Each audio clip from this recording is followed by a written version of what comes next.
চ্যাপ্টারটা হচ্ছে একদমই বেসিক। হ্যাঁ, বেসিক বলতে হচ্ছে অল্প জিনিস, সেটা হচ্ছে আপনি পরীক্ষার জন্য পড়বেন, আর বাকি যেগুলো থাকবে সেগুলো হচ্ছে জানার জন্য, just for your information, kind of general নলেজের কথা। ঠিক আছে?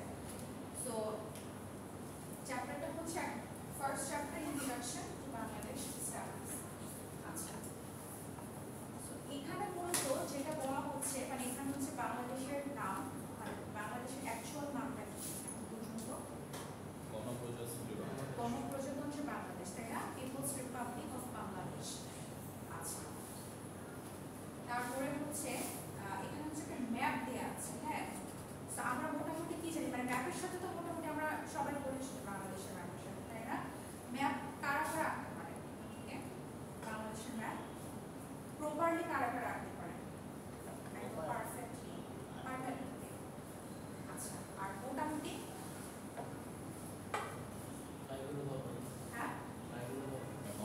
না দেখি আচ্ছা, সমস্যা নাই, আপনাদেরকে আমি ম্যাপ আঁকতে দিব না, কারণ ওটা বর্ষাতে পার করে ফেলছেন, মানে পরীক্ষার হলে ম্যাপ আঁকার বয়স। ম্যাপ সম্পর্কে একটু ধারণা আছে না, যেহেতু সোশ্যাল সায়েন্স আপনারা পড়ে আসছেন, তাই না? সো যদি একটু ম্যাপটা দেখেন, এখানে জিনিসটা খুবই একদম স্ট্রেটলি ভিজিবল, যে আমরা কি দেখতে পাই, যে আমাদের যে চারটা পোর্শন, আর হচ্ছে north east, north south east West, সেটা তারপর তিনটা পোর্শনে, মানে আপনার তিনটা পোর্শনের বর্ডারে কারা কোন কান্ট্রি আছে, ইন্ডিয়া আছে, আর একটা পোর্শনে কি আছে আপনার বে অফ বেঙ্গল, তাই না? বঙ্গোপসাগর। আচ্ছা, যদি একটু আমরা যদি উপরের দিকে চিন্তা করি, মানে একদম যেহেতু মাথার দিকে, তাহলে ওগুলা কি বেসিক্যালি ওগুলোকে আমরা কোন স্টেট বলে থাকি? উত্তরবঙ্গ বা উত্তরাঞ্চল বা উত্তরবঙ্গ, তাই না? আচ্ছা, আর আরেকটা জিনিস বলা আছে, সেটা হচ্ছে বাংলাদেশকে কততম, মানে ঘনবসতির দিক থেকে বাংলাদেশে কত নাম্বার দেওয়া হয়েছে, মানে র্যাঙ্কিং এ কত আছে? এই পজিশনে আছে। ঠিক আছে?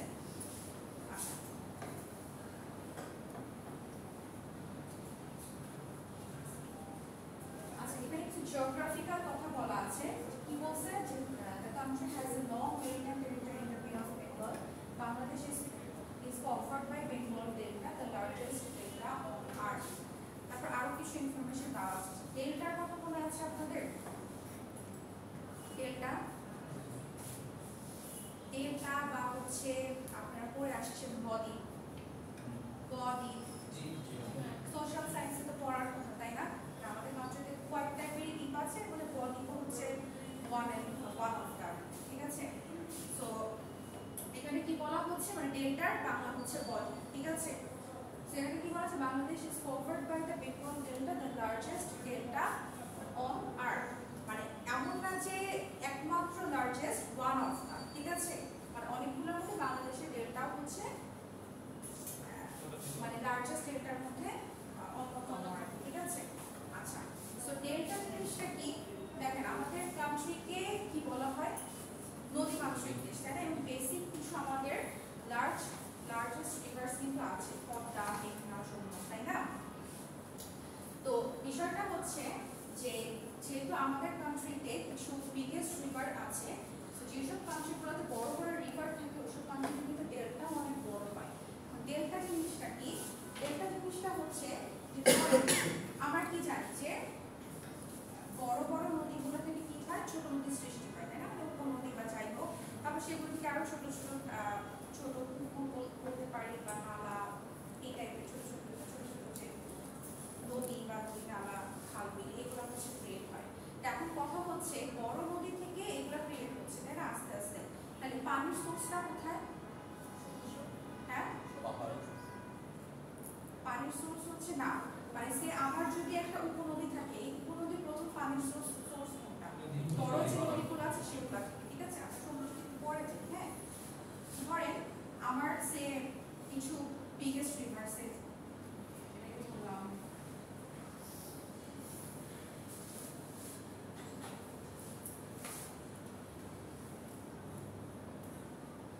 ঠিক আছে?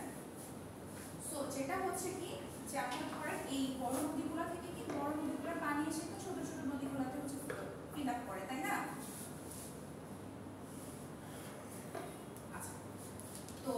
যখন হচ্ছে নদী স্রোত হওয়ার মানে কি আপনার হাই থেকে লোয়ের দিকে, যদি হাই থেকে লোয়ের দিকে না হতো তাহলে তো হচ্ছে ফ্লো হতো না, তাই না? তো যেটা হয় যে যেহেতু বাংলাদেশের নদী মাতৃক দেশ, তার মানে এখানে বোঝা যাচ্ছে বাংলাদেশে প্রচুর পরিমাণে নদী নালা খাল আছে, তাই না? এই প্রত্যেকটাই কি আপনার একটা থেকে আরেকটা তাই না? তার মানে ধরেন আপনার বড় নদী থেকে আপনার হচ্ছে উপনদীতে হচ্ছে আপনার পানির ফ্লোটা হচ্ছে, ঠিক আছে? এখন যখন পানির ফ্লো হয়, হ্যাঁ, ফ্লো হওয়ার সময় কি শুধুমাত্র পানির ফ্লো হয় নাকি আরো কিছু এটার সাথে মিক্স থাকে? হ্যাঁ, মিক্স থাকে। কি থাকতে পারে আপনার পরিমাণ থাকতে পারে, আপনার হচ্ছে পেবলস থাকতে পারে, মানে নুড়ি পাথর এগুলোও থাকতে পারে, তাই না? যেটা হচ্ছে এখন কথা হচ্ছে দেখেন এটা ওয়াটারটা ফ্লো হচ্ছে, ফ্লো হয়ে কোথায় গিয়ে পড়ছে আর এটা ছোটখাটো কোনো নদীতে পড়ছে, কিন্তু এই যে ফ্লো হওয়ার যে রাস্তাটা, এই রাস্তাটা ঠিক এরকমই একদম স্ট্রেট এরকমটা তো না, তাই না? এখানে তো আরো কিছু খাদ থাকতে পারে, তাই না? তো ধরেন এখানে হচ্ছে একটা খাদের মতন আছে, ঠিক আছে? ধরেন এখানে হচ্ছে ছোট একটা খাদের মতো আছে, ঠিক আছে? ধরে নিলাম, হ্যাঁ। তো যখন হচ্ছে আপনার ওয়াটার ফ্লো হচ্ছে, ফ্লো হতে হতে এটার সাথে যেহেতু আপনার কিছু মাটি থাকছে, আপনার নুড়ি পাথর থাকছে, তাই না? ফ্লো হওয়ার সময় এগুলো কোথায় গিয়ে পড়বে? যেহেতু এখানে একটা খাদ আছে বা হচ্ছে একটু ঢালু জমি আছে, এখানে যেয়ে পড়বে, তাই না? তার মানে যত পানি ফ্লো হচ্ছে আপনার এই ভারী জিনিসগুলো কি এই জায়গাটায় গিয়ে জমা হচ্ছে, তাই না? এখানে গিয়ে জমা হচ্ছে, জমা হতে হতে যখন হচ্ছে এটা একটু মানে উঁচু হয়ে যাচ্ছে তখন পানি হচ্ছে আবার এটার মধ্যে গিয়ে পড়ে, তাই না? মানে উপনদীতে সেগুলোতে গিয়ে পড়ে। এখন মেইন কথা হচ্ছে যখন হচ্ছে আপনার এখানে নুড়ি পাথর সয়েল বা যাই করি না জমতে জমতে কি জায়গাটাকে একটা সময় পর উঁচু হয়ে যাবে না? একটা সামথিং কিছু একটা এক্সিস্টেন্স তো থাকবে, তাই না? চরের মতো, হ্যাঁ, চরের মতো, হ্যাঁ। এই ঘরে এখানে যখন মানে জমা হতে থাকে তখন এটা হচ্ছে একটু উঁচু হয়ে যায়, এটা উঁচু হয়ে যায়, তাই না? কারণ এখানে আরেকটা আছে, এখানে একটা হচ্ছে, এখানে একটা হচ্ছে, আচ্ছা। তো তার মানে কি এখানে কিন্তু ছোটখাটো কি একটা স্পেস ক্রিয়েট হয়, তাই না? বা একটা জমি বা যাই যেটাই করি না কেন বা দ্বীপের মতো ক্রিয়েট হয়। যখন এই দ্বীপগুলোকে যখন উপর থেকে যখন ভিউ করা হয় এটা দেখতে অনেকটা আপনার ব শেপের আকৃতির, মানে যখন একটা উপর থেকে ভিউ করা হয় এটা অনেকটা হচ্ছে সামথিং ব শেপের মতো। কিভাবে হয় সেটা আমি একদম অ্যাকুরেটলি জানি না, বাট মানে হাইপোথিসিসটা হচ্ছে যখন এটাকে উপর থেকে ভিউ করবে দেখতে হচ্ছে ব শেপ, যার কারণে এগুলোকে বলা হয় হচ্ছে গিয়ে বদ্বীপ, ঠিক আছে? এবং ইংলিশে টার্মটা হচ্ছে ডেল্টা, ঠিক আছে? তো যেহেতু আমাদের প্রচুর মানে দুই এবং প্রচুর বড় নদী আছে, তো যেহেতু বড় নদী এবং প্রচুর পরিমাণে ছোটখাটো উপনদী নদী নালা আছে, তার মানে কি আমাদের এখানে ডেল্টার পরিমাণ অনেক বেশি, কারণ যত পরিমাণ নদী হচ্ছে প্রত্যেকটা পাশে কি এরকম বদ্বীপ ক্রিয়েট হচ্ছে, তাহলে যত নদী তত বেশি হচ্ছে বদ্বীপ।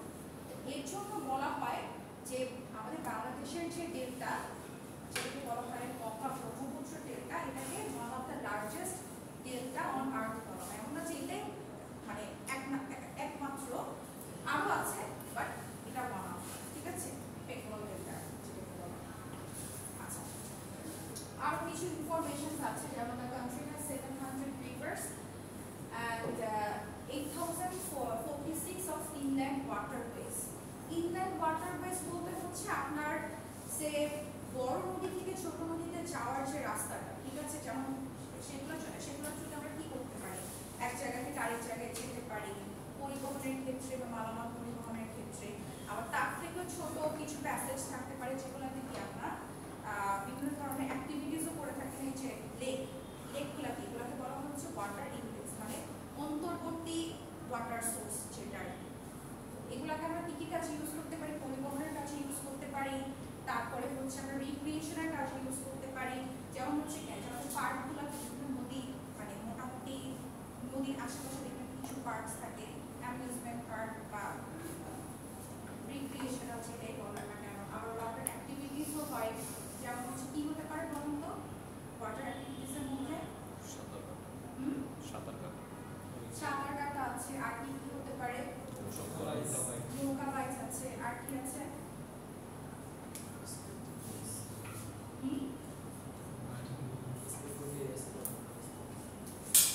Speedboat মোটামুটি riding. আমাদের কান্ট্রিতে হচ্ছে এগুলাই সাঁতার, তারপর হচ্ছে কি নৌকা বাইচ। এর বাইরে মনে হয় খুব একটা তেমন কিছু হয় না, তাই না? বা বাইরে কিন্তু সার্ফ করা হয়, সার্ফিং যেটাকে বলে, তাই না? আমাদের এখানে তো ওটা এত সমুদ্র, বেশি সমুদ্রগুলোতে সার্ফ করা হয় আর কি। So এটা excluded. যাই হোক। তো এটাই বলছে। তারপর হচ্ছে কক্সবাজারের কথা বলা আছে, one of the largest or longest sea beach on earth. তারপর হচ্ছে সুন্দরবনের কথা বলা আছে, ম্যানগ্রোভ ফরেস্ট, তারপর হচ্ছে বেঙ্গল টাইগার্স। ঠিক আছে, কিছু সিগনিফিকেন্ট কিছু কথা হচ্ছে এখানে বলা আছে। ডেল্টাটা সম্পর্কে একটু ভালো করে দেখবেন, ঠিক আছে? বা ডেল্টার কথাটা একটু মাথায় রেখে রাখবেন এই আর কি। আচ্ছা, এখানে হচ্ছে সোশিও কালচারাল অ্যাক্টিভিটিস এর কথা বলা আছে। সোশিও কালচারাল কি? মানে আমরা আমাদের সামাজিক বা সামাজিকতা রক্ষার্থে আমরা যে কাজগুলো করে থাকি, বা কালচারাল সংস্কৃতির বেসিসে আমরা যে কাজগুলো করে থাকি, হ্যাঁ। তো এটার মধ্যে কি কি আছে? আপনার ফোক সংস এন্ড মিউজিক থাকতে পারে। ফোক সংস এর মধ্যে কি কি আছে আপনার? হ্যাঁ, তারপরে হ্যাঁ, সেই সব কিছু কি আমাদের কালচারের মধ্যে পড়ে, তাই না? তারপর হচ্ছে ইনস্ট্রুমেন্টের কথা বলছি। ইনস্ট্রুমেন্ট কি কি হতে পারে? একদম আমাদের দেশি ইনস্ট্রুমেন্ট, বাঁশি, তাই না? একতারা, দোতারা, তারপরে কি খোল, তবলা, হ্যাঁ, হারমোনিয়াম, তাই না? কিবোর্ড, কিবোর্ডও মিউজিক্যাল ইনস্ট্রুমেন্ট, কিন্তু এর নামে দেশীয় না, তাই না? ঠিক আছে।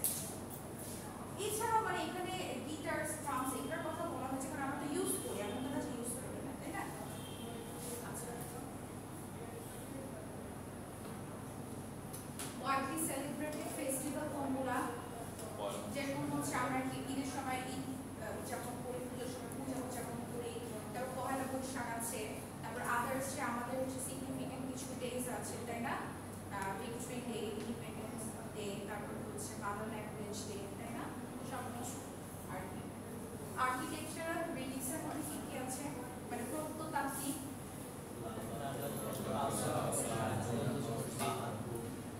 তারপরে সোনারগাঁও, ষাট গম্বুজ মস্ক, তাই না?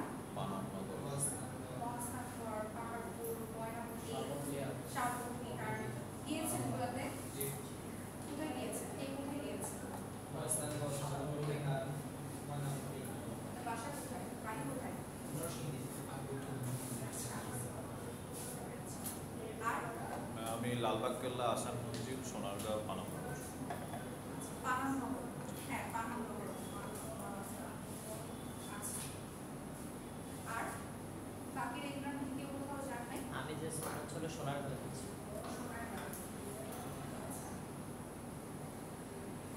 মহাস্থানগড়, পাহাড়পুর, তারপর লালবাগ কেল্লা, আসাম মন্দির। ঘোরাঘুরি করবে কাছাকাছি এই জায়গাগুলো দেখা যায়, কতটুকু রিয়েল সেটা জানি না। বাকিরা কেউ ঘোরাঘুরি করেন না?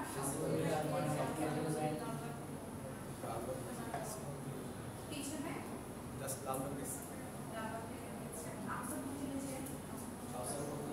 জি ম্যাম, এখানে ভিতরে অনেক যাওয়া যায়। আপনার লালবাগ জেলা থেকে আসাম মন্দিরটা আমার কাছে বেশি ভালো লাগছে। কারণ ম্যাম আসাম মসজিদে অনেক বেশি রিসোর্সেস আছে, কারণ লালবাগ কেল্লার ভিতরে তো এত আনন্দ বেশি কিছু নাই। অনেক আগে যখন একেবারে ভিতরে যাওয়া যেত, ওই যে একটা গুহার মধ্যে ছিল যে, ওইটা দিয়ে যখন একটা ওই প্যাসেজটা তো এখন অফ করে দিচ্ছে। আপনার বাসা কোথায়? আমার নাখালপাড়া। হ্যাঁ, নাখালপাড়া। নাখালপাড়া। মানে আপনার দেশের বাড়ি কোথায়? দেশের বাড়ি ফেনী। ফেনী। ছোটবেলায় থাকতাম পুরো ঢাকা। আচ্ছা, যাই হোক। সো আর কি কি আছে আপনার স্পোর্টসের মধ্যে? আমাদের দেশের স্পোর্টস কি কি আছে? কাবাডি, কাবাডি, তারপর হচ্ছে আর কি নৌকা বাইচ, নৌকা বাইচ আছে, তারপরে ক্রিকেট, দেশীয় দেশীয় দেশীয়। দেশীয় কানামাছি। বিদেশি যাই হোক সবই তো আমাদের এখানে প্লে মানে খেলাধুলা করা হয়। কানামাছি, ক্রিকেট আছে, সাতচালা। ফুটবল আছে, তাই না? ব্যাডমিন্টন আছে, ভলিবল আছে, এগুলো হচ্ছে বাইরে আর কি, বাট স্টিল খেলা তো হচ্ছে, তাই না? আচ্ছা, আপনাদের ঘোড়ার দৌড় হয়, আমাদের দেশে তো ঘোড়ার দৌড় হয়, কিন্তু আমি অ্যাকচুয়াল লোকেশন আমি জানি না, কেউ বলতে পারবেন? ম্যাম রেস রেস কোর্স আগে হইতো আগের মতো এখনো হয়, এখনো হয় কোন একটা জেলাতে হয়, আমি শুনেছি নরসিংদীরও বেশ কয়েক জায়গাতে হয়। হয় এখনো হর্স রেস। এটা সামাজিকভাবে আয়োজন করা হয়, মানে প্রফেশনাল না সবসময়। আচ্ছা, মানে কোন সময়টাতে হয়? বেশিরভাগ ঈদের আশপাশ ঈদের আগে বা পরে এরকম তখন time? এই মাঠ মেলা হয়, অনেক বড় বড় মাঠ খালি থাকে। আচ্ছা, নরসিংদীতে, তাই না? আমি শুনেছি হয়, বাট কোথায় হয় সেটা জানতাম না। গাজীপুরের কাউদিয়া নামের জায়গা। কোথায়? গাজীপুরের কাউদিয়া নামের জায়গা। কাউদিয়া। কাউদিয়া। জি ম্যাম। এই মানে বেশি ভিতরে? থানা থেকে আপনার 20 মিনিট মতো লাগে। আচ্ছা, গাজীপুরের মানে এখান কাপাসিয়া থেকে কতটুকু সময় লাগবে? এখান থেকে ঢাকা থেকে? ঢাকা থেকে কতটুকু সময় লাগতে পারে? জ্যামের উপর ডিপেন্ড করে। গাজীপুর রাস্তায় 1 ঘন্টা চলছে, গাজীপুর রাস্তায় আপনার 1/2 ঘন্টা চলছে। মানে 1 থেকে 2 ঘন্টা লাগবে, তাই না? কি বললেন? কাউদিয়া। কাউদিয়া। ম্যামের যেটা একটু দাম মিশনের মধ্যে এখন যে আছে না ওখান থেকে অর্ডার হয়ে গেছে সেটা কি ফলাফল করতে পারে। আপনি বলুন, নরসিংদী। কাপাসিয়াতে হয়। কাপাসিয়া মাসুলি নামে একটা জায়গা আছে, সেখানে গাজীপুরের কাপাসিয়া। আচ্ছা, নরসিংদীতে তো মানে মোটামুটি কাছে। জানা থাকছে। একটা হচ্ছে গাজীপুরের কাউদিয়া, তাই না? আর আপনারা বললেন যে নরসিংদী। হ্যাঁ, আমাদের গাজীপুরের কাপাসিয়া থানার মাধুরী নামে একটা জায়গা আছে, আরাম মাধুরী, সেখানে হয়। আমার বাড়ির পাশে। এটাও কি ওই যে আপনি ঈদের আশেপাশে? এই তো। আর লাইফস্টাইলের মধ্যে কি বলছে যে আমরা ধরেন কোন ধরনের ফুড বেশি খাই, মানে আমাদেরকে অ্যাকচুয়ালি কি বলা হয়? মাছের মাছের ভাতে বাঙালি, তাই না? মাছের ভাতে বাঙালি বলা হয়। আচ্ছা, তার মানে কি আমাদের প্রধান খাদ্য কি? মাছ, তাই না? কারণ নরমালি কি আমাদের দেশ কিছুতে নদীমাতৃক দেশ বলা হয়, তো তার মানে হচ্ছে কি মাছের প্রাচুর্য তো থাকবে, তাই না? আচ্ছা, সো আর কি কি আছে? আপনার ডাল, বেসিক যেগুলো আর কি, ডাল, চিলিস, অনিয়ন্স, ঠিক আছে? আচ্ছা, তারপর হচ্ছে কি বলছে যে পহেলা বৈশাখের কথা বলা আছে, হ্যাঁ? আচ্ছা, ক্লোথসের ক্ষেত্রে কি? ক্লোথসের ক্ষেত্রে যদি বলি যে আমাদের এখন বেসিক মানে ছেলেদের ক্ষেত্রে কি লুঙ্গি, পাঞ্জাবি, তাই না? আর একদম বেসিক ছিল, আর ধুতিও পরতে আগেকার সময়, তাই না? মেয়েদের ক্ষেত্রে কি শাড়ি, সালোয়ার কামিজ, তাই না? এই তো, এগুলো হচ্ছে খুব বেসিক আর কি। তারপর দেখা যায় এখন হচ্ছে ওয়েস্টার্ন, মেয়েরা হচ্ছে ওয়েস্টার্ন ড্রেসেস পরে, তাই না? ছেলেরাও দেখা যায় যে আপনার ফতুয়া, পাঞ্জাবি তো ফাইন, ফতুয়া, শার্ট, প্যান্ট এগুলো পরে, তাই না? আচ্ছা, সো আপনার হচ্ছে সোশ্যাল কালচারাল অ্যাক্টিভিটিসের মধ্যে এই জিনিসগুলো একটু দেখবেন, হ্যাঁ? ন্যাশনাল এমব্লেম বলতে কি? আমাদের যে জাতীয় প্রতীক সেটা, তাই না? এটা তো আমরা সবাই মোটামুটি সব জায়গাতে আমরা দেখেছি না? জি ম্যাম। কোথায় বলেন তো একদম প্রমিনেন্ট কোথায় দেখেছি? হ্যাঁ, পয়েন্ট, তাই না? পয়েন্টে দেখেছি। তো এখানে হচ্ছে 4টা জিনিস আছে, সিগনিফিকেন্ট জিনিস আছে। একটা কি আপনার প্রথমে হচ্ছে ওয়াটার লিলি, তাই না? পদ্ম নাকি শাপলা। আচ্ছা, আচ্ছা, এটা নিয়ে একটা কনফিউশন ছিল ছোটবেলা থেকে, লিলি মানে হচ্ছে শাপলা না পদ্ম, দুইটাকে অনেক জায়গায় দুইটাকেই লোটাস মানে পদ্ম, হ্যাঁ, বাট এটাকে লিলিটাকে অনেক জায়গায় দেখা যায় আপনার পদ্ম লেখা থাকবে, ঠিক আছে? যাই হোক, সো শাপলা ফুল থাকে এবং এটা অ্যাকচুয়ালি কি রিপ্রেজেন্ট করে? Mainly rivers that runs throughout our country, okay? আর আমাদের দেশ তো নদীমাতৃক দেশ, সো এটাকে হচ্ছে এটা সিগনিফাই করে, ঠিক আছে? তারপর কি বলছে যে border on two sides by rice ships, মানে দুইটা ধানের ছড়া আছে, এটা অ্যাকচুয়ালি কি রিপ্রেজেন্ট করছে? আপনার এগ্রিকালচার, ঠিক আছে? বাংলাদেশের নদীমাতৃক দেশ এবং এটা কি বলা হয়? কৃষি প্রধান দেশ, তাই না? আচ্ছা, আর কি আছে বলেন তো? 4টা স্টার আছে, তাই না? এই 4টা স্টার বেসিক্যালি কি প্রেজেন্ট করে? 4টা কোর প্রিন্সিপাল হলো ন্যাশনালিজম, সেকুলারিজম, সোশ্যালিজম, ডেমোক্রেসি, ঠিক আছে? ন্যাশনালিজম কি? আমাদের যে জাতীয়তা, ঠিক আছে? জাতীয়তা। তারপর সেকুলারিজম কি? ধর্মনিরপেক্ষতা, ঠিক আছে? সোশ্যালিজম কি? সামাজিকতা, কিন্তু এটা আরেকটু ডিপ ভার্সন আছে, সেটা আমরা পরে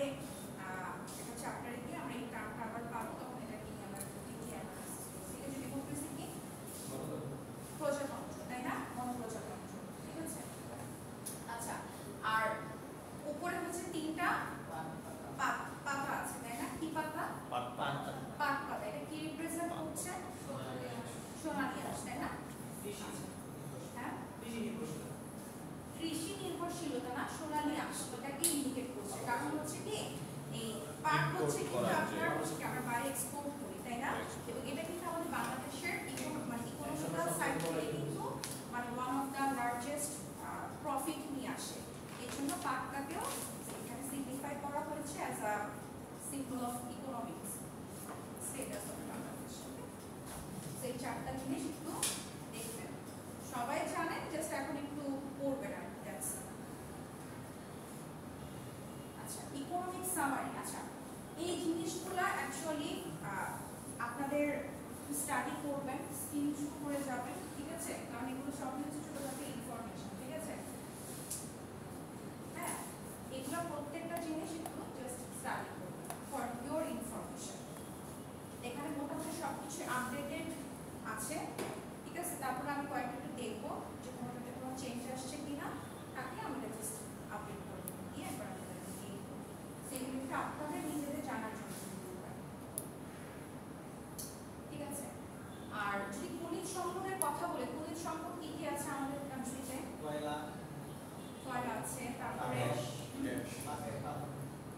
আচ্ছা পাথর আছে ন্যাচারাল গ্যাস আছে তাই না তারপরে হচ্ছে আপনার কি থাকতে পারে বলেন তো টিম্বার আছে টিম্বার মানে টিম্বার বলতে কি দেখেন আপনারা বড় বড় গাছের গুড়ি কাটেন না এগুলো কি করা হয় হচ্ছে আপনার পাতলা স্লাইস করা হয় তাই না এই স্লাইসগুলোকে বেসিক্যালি টিম্বার বলে ঠিক আছে মানে এই যে টেবিলটা তৈরি হয়েছিল তাই না করে দেখেন এটা কাঠ ঠিক আছে তো এগুলাকে তো এই অবস্থায় ফার্স্টে থাকে না এগুলোকে কি করা হয় গাছগুলোকে ছোট ছোট করে স্লাইস করা আর এটা একটা স্লাইস এই স্লাইসটাকে আবার হচ্ছে টেবিলের আকৃতি দেওয়া হয়েছে ঠিক আছে তো ওই যে স্লাইস করেছে কাকে ওটাকে বলা হয় টিম্বার আপনি দেখবেন যে বড় বড় যে গাছের গুড়ির যে ফ্যাক্টরিগুলো আছে রান্না হয় দেখবেন আপনার ইসেতে আছে পাট্টাতে আছে মেরুল পাট্টা হ্যাঁ মেরুদণ্ড অনেকগুলো অনেক পাঁচ পাঁচ সব কিছু এখানে দেখতে পারবেন ওরা মেশিন দিয়ে কাটে যে পাতলা স্লাইসগুলো হয় ওগুলোকে বলা হচ্ছে টিম্বার ঠিক আছে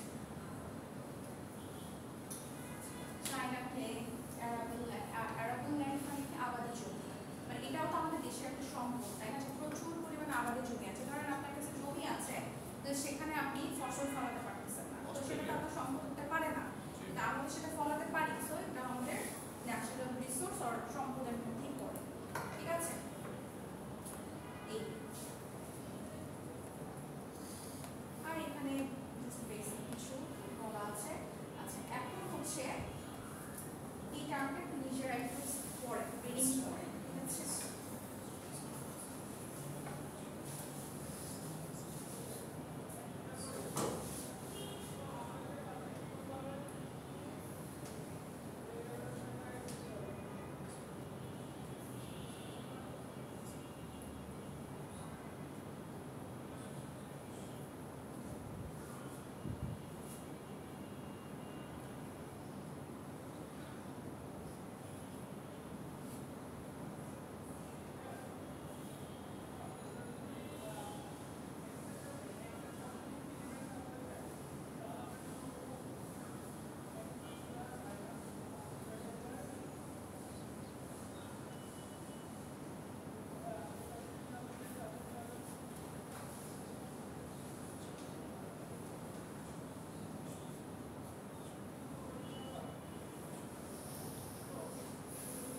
আপনারা রিডিং করাটা খুবই ডিকটেশন করতেন না কখনো ছোটবেলায় ছিল আপনাদের ডিকটেশন কি ব্যাপার মানে একটা হচ্ছে রিডিং পড়া পড়ছেন সব কমপ্লিট করেছেন হ্যাঁ বাকি আছে কারো একটা হচ্ছে কি রিডিং পড়া সেটা হচ্ছে আপনার এখন যেটা পড়লেন সেটা তো ছোটবেলায় আপনি অনেকবার পড়েছেন তাই না টাস্ক থাকতো না রিডিং টাস্ক আর একটা হচ্ছে ডিকটেশন মানে হচ্ছে শুনে শুনে হচ্ছে লেখা আর আমি এটাই হচ্ছে আপনাদেরকে পড়ে শোনাচ্ছি আপনারা লিখবেন এটাও একটা এক্সাম ছিল মানে এক্সামের পার্ট ছিল হ্যাঁ যে আপনি হচ্ছে লিসেনিং বলা হয়েছে আপনি কত তাড়াতাড়ি ক্যাপচার করে আপনি লিখতে পারছেন সো এটাও আপনার একটা পার্ট ছিল অনেক আস্তে আস্তে করতেছেন আপনাদের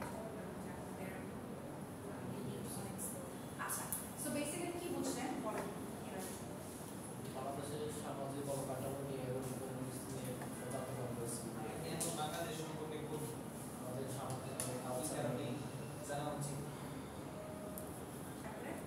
সমাজে বিভিন্ন ধরনের সমস্যা লেখা আছে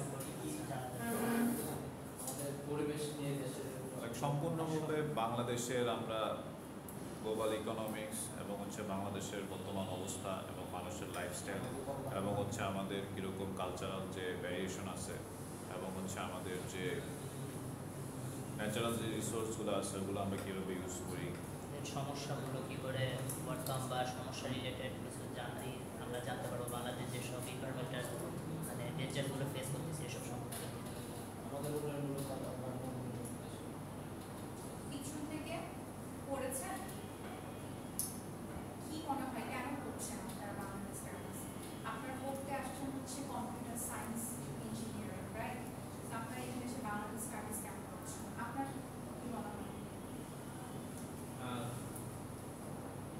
বড় কারণ হচ্ছে বাংলাদেশের ইকোনমিক যে চ্যালেঞ্জ আছে বা অপরচুনিটি যেটা যদি আমরা জানতে পারি তাহলে ধরেন কেউ যদি সিএস করে বিজনেস করছে তাহলে সেটা তাদের কাছে যাবে যে ইকোনমিক্স আমি যেরকম থাকলে আমি এইভাবে আমার বিজনেস যেরকম বিজনেস অপরচুনিটি থাকতে পারি সেটা জানতে পারবে। আর যদি বাংলাদেশের সোশ্যাল স্ট্রাকচার জানতে পারে তাহলে মানুষের কোন সব বিষয়ে ডিমান্ড থাকে বা কোন কোন নিডস থাকে ওটা জানতে পারলে সেটা তার বিজনেসের ক্ষেত্রে ভালো কাজে লাগবে।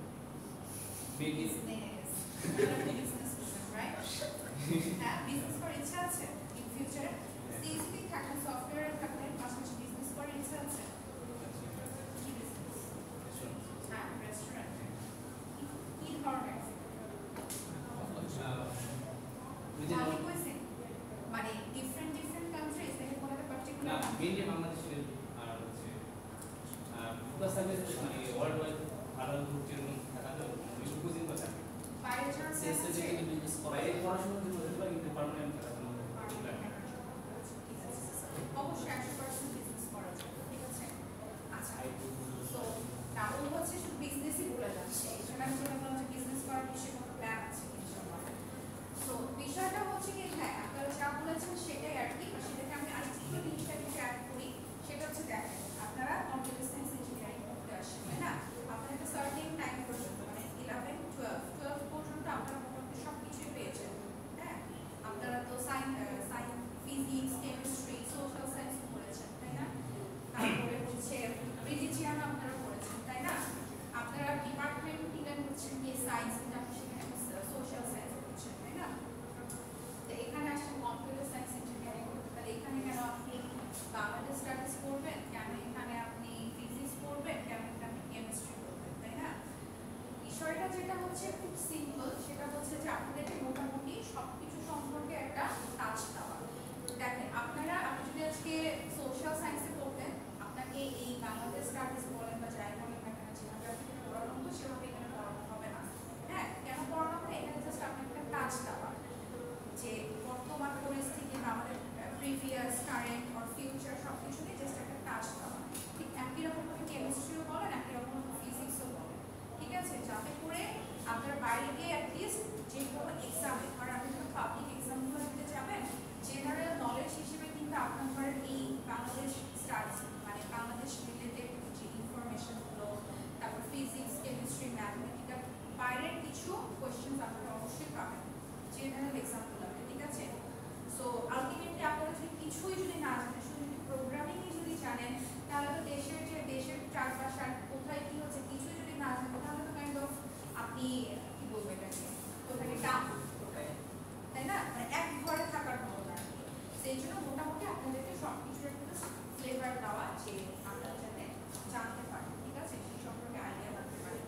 পাশাপাশি আমরা যদি আমাদের রিসার্চ সেক্টরের কথা বলি, হ্যাঁ আমাদের রিসার্চ সেক্টর কিন্তু এখন কোনো পার্টিকুলার জোনের মধ্যে নেই যে সে কম্পিউটার সায়েন্স ইঞ্জিনিয়ার, সে শুধু কম্পিউটার নিয়েই কাজ করবে, যে হচ্ছে গিয়ে ফিশারিজ বা যে হচ্ছে গিয়ে এগ্রিকালচার নিয়ে পড়াশোনা করে সে শুধু এগ্রিকালচার নিয়েই থাকবে। দেখেন আপনারা মেশিন লার্নিং এর নাম শুনেছেন, তাই না? মেশিন লার্নিং মেইন কথা হচ্ছে আর্টিফিশিয়াল ইন্টেলিজেন্স। আর আর্টিফিশিয়াল ইন্টেলিজেন্স ফিচারটা কোথা থেকে আসছে? আপনার অবশ্যই কম্পিউটার বেসড থেকে আসছে, কিন্তু এটাকে কিন্তু শুধুমাত্র এমন না যে আমরাই শুধু ইউজ করছি, মানে কম্পিউটার সায়েন্স ইঞ্জিনিয়াররাই শুধু ইউজ করছে। এটা কিন্তু আপনার যারা ট্রিপলি আছে তারা ইউজ করছে, যারা বিজনেস সেক্টরে আছে তারা, মানে বিজনেস মানে হচ্ছে বিবিএ যারা আছে তারা ইউজ করছে, যারা এগ্রিকালচার নিয়ে পড়াশোনা করছে রিসার্চ পার্সপেক্টিভে ইউজ করছে, ঠিক আছে? সব ক্ষেত্রেই কিন্তু আপনার সব কাজে লাগে। সো এটা কেন বললাম যে ইন ফিউচার যদি আপনারা রিসার্চ করতে চান অ্যাজ আ রিসার্চ টপিক, সে আপনি ধরেন আপনি এগ্রিকালচার বেসিসে কোনো একটা কিছু নিয়ে রিসার্চ করতে চান এবং সেটাকে আপনি কম্পিউটার সায়েন্সের কোনো মেথডের সাথে আপনি এটাকে অ্যাকুমুলেট করতে চান, সেটা আপনি করতে পারবেন। যেমন অনেক ইঞ্জিনিয়াররা রিসার্চাররা রিসার্চ করে যারা হচ্ছে কম্পিউটার সায়েন্স এইসব ব্যাকগ্রাউন্ড থেকে পড়ে আসে, তারা কিন্তু আপনার নৃতত্ত্ব বিজ্ঞান, অ্যানথ্রোপোলজি এগুলো নিয়েও তারা রিসার্চ করে। মানে ওইটার সাথে ওই সেক্টরগুলোর সাথে এই সেক্টরগুলোর সাথে তাদের নিজেদের যে মেথোডোলজি আছে এগুলোকে অ্যাকুমুলেট করে একটা কিছু নতুন করে বের করার সৃষ্টি করে, ঠিক আছে? সো আপনি যদি ইন ফার্দার যদি হায়ার স্টাডিতে যান আপনাকে অবশ্যই রিসার্চ লাগবে। সো রিসার্চের ক্ষেত্রে আপনি আপনার নিজের ডোমেইনের পাশাপাশি আপনি এগুলোকেও চাইলে ইউজ করতে পারেন। এটা হচ্ছে আলাদা অপরচুনিটি, ঠিক আছে? যেমন হচ্ছে আমরা হচ্ছে রিসেন্টলি একটা ফ্লাড নিয়ে কাজ করছি। ফ্লাড তো হচ্ছে কি কম্পিউটার সায়েন্স ইঞ্জিনিয়ারের কাজ, ফ্লাড কোথায় বেশি কোথায় কম, কিন্তু এটাও কিন্তু কাজ করার জায়গা আছে। যদি ইচ্ছা করে আপনারা সার্চ দিয়ে দেখতে পারেন যে এইসবের ক্ষেত্রে হচ্ছে আপনার রিসার্চের কোন কোন জায়গা আছে কম্পিউটার সায়েন্সের বেসিসে, ঠিক আছে? সো এখানে মূলত হচ্ছে আমরা হচ্ছে ফ্লাড ডিটেকশন এর কাজ করেছি, ফ্লাড ডিটেকশন, ঠিক আছে? তো যাই হোক, তো মোটামুটি ওভারঅল যদি আমি একটা কথা বলি সেটা হচ্ছে আপনাদেরকে একটা নলেজ দেওয়া, ঠিক আছে? আপনি বায়োলজি স্টাডিজ করেন, ফিজিক্স করেন, কেমিস্ট্রি করেন, আর ম্যাথ তো আপনাদের লাগবে। আপনারা যেহেতু সিএসসি করতে আসছেন ম্যাথ আপনাদের লাগবে, আপনারা প্রোগ্রামিং করবেন ম্যাথ আপনাদের লাগবে। এটা আমাদের করতে হবে। ম্যাথ 3 থেকে 4টা কোর্স আপনারা ম্যাথে পাবেন। 4টা কোর্স, 4টা না 5টা কোর্স। হ্যাঁ 5টা ডিসক্রিট সহ 5টা, ঠিক আছে? ডিসক্রিট সহ 5টা। সো এই হচ্ছে কথা। তো এটা আমাদের ফার্স্ট চ্যাপ্টার ছিল, ফার্স্ট চ্যাপ্টার না বলতে ফার্স্ট ইন্ট্রোডাকশন বা ইন্ট্রোডাক্টরি যেটা করে থাকে না, সো এই পর্যন্ত থাকি, ঠিক আছে? আপনারা চাইলে আচ্ছা আরেকটা ইনফরমেশন সেটা হচ্ছে যে আপনারা সেভেন সিস্টার্স এর কথা তো জানেন তাই না? আচ্ছা সেভেন সিস্টার্স এটা কোথায় অবস্থিত? North eastern portion of Bangladesh, তাই না? এবং ওটাও কিন্তু বাংলাদেশের ইকোনমিক্যাল সেক্টরের অন্যতম একটা স্কোপ, তাই না? কেন সেভেন সিস্টার্স কি মনে আছে? মানে কোন কোন স্টেট সেভেন সিস্টার্স বলা হয়? আসাম, ত্রিপুরা, মেঘালয়, মণিপুর, উড়িষ্যা, না উড়িষ্যা না, মিজোরাম, অরুণাচল প্রদেশ, তারপরে নাগাল্যান্ড, মানে টোটাল হচ্ছে 7টা। একটা হচ্ছে ত্রিপুরা, আসাম, মিজোরাম, তারপর আরেকটা কি মণিপুর, তাই না? তারপর কি অরুণাচল, আরেকটা কি নাগাল্যান্ড, আরেকটা মিসিং হয়েছে কোনটা? মেঘালয়, ঠিক আছে? এটাকে আপনারা যদি একটা আমি যেভাবে একটা মনে রাখতে পারছি সামনে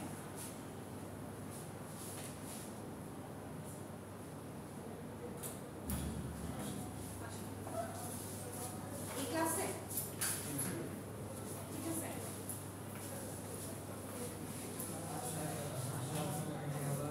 ঠিক আছে, ত্রিপুরা, আসাম, মেঘালয়, মিজোরাম, মণিপুর, অরুণাচল, নাগাল্যান্ড।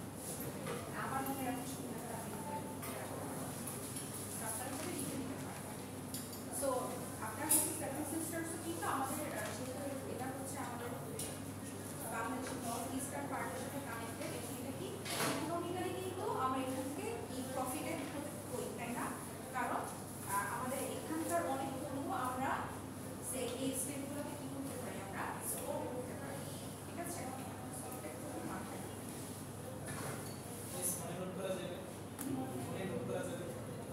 ফোনে আপনি তুলে নেবেন, আপনি খাতায় দেখেন, ফোনে লিখতে বেশি ইজি হয়।